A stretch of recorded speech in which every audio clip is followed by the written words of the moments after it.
Heavyweight Boxing, King Squats, Mr. Heavyweight Boxing today. Hey, what's up, man? This is Chris Nightmare Avion, and you're watching Mr. Boxing.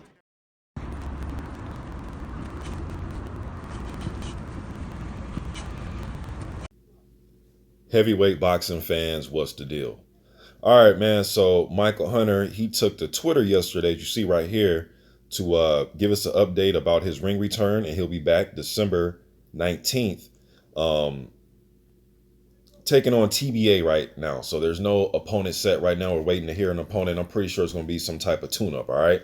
But once he did this, Nisei Sauerland, the co-promoter of Hunter-Hrgovic, he actually took to Twitter.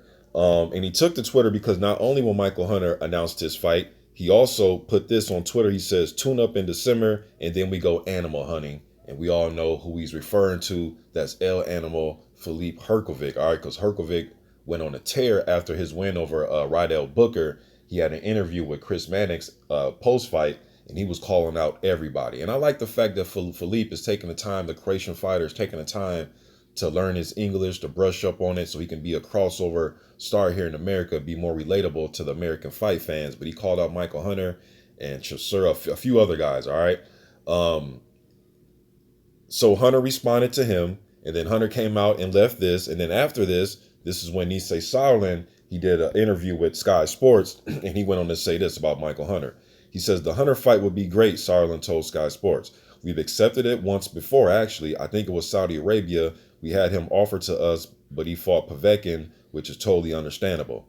Bring it on. Hunter's a good name. I rate him as a fighter because he takes on pretty much anyone and doesn't really back down. It will be a great fight. I think Philippe will be too strong for him, but the fans want to see it. It makes sense for everyone, and it's a good fight for heavyweight boxing.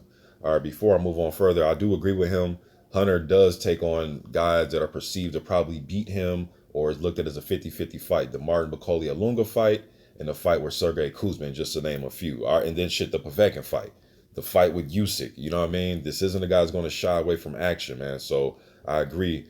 Sauerland also went on to say, for us, that will be an important fact that the fight is for something. And I think for Michael Hunter as well. After Philippe's win on Saturday, I don't see why it can't be a final eliminator. Bring it on. From our side, we've got no qualms about fighting Michael Hunter. And it's going to be a great fight. We're ready whenever. Okay, man, I'm excited about this one, man. Let's look at the rankings really quick, you guys. All right, so looking at the ratings here, man, I think it'd be fitting that this will be an elimination fight for the IBF, being that that's the sanctioning body that they both have their highest ranking in, that they're in in that same sanctioning body rankings together. Hunter is at number 4. And Hrgovic is at number 6. I think that makes the most sense. Kubrat Pulev, who's number 1 with the IBF, he's going to be fighting Anthony Joshua. Then you got Charles Martin at number 2. Number 3, Usyk. But Usyk is going, he's the mandatory for the WBO. So, yeah, man, I could see either this being an elimination fight, and then somehow the winner has to take on Charles Martin because he is rated number 2. We just can't forget about him. And we got to make these damn rankings make some type of sense, right? So probably the winner of that take on Martin. Maybe you can have Martin and Areola, who's at number 5. Maybe have like a little semifinals type of thing going on to determine who's going to be get that title shot. You know what I mean? If you look at the WBC, Hrgovic is number 8. Hunter is at number 10. It's like it's clogged up the WBC. You got Povetkin is going to be taking on Dillian White in a rematch, but I don't see why they even really need a rematch. But anyways, they're going to have a rematch. The winner of that is going to be the interim. Then you got some other guys that are rated ahead of Hrgovic and Hunter there. All right, then WBO, Hunter's at number 7. Hrgovic's at number 15. That's another one where it's clogged up. You got Usyk going to be the mandatory. And then you got some fights between guys that are highly rated by the WBO that is coming up. You got Parker, who's number 3, taking on Fa, who's number 6 next month.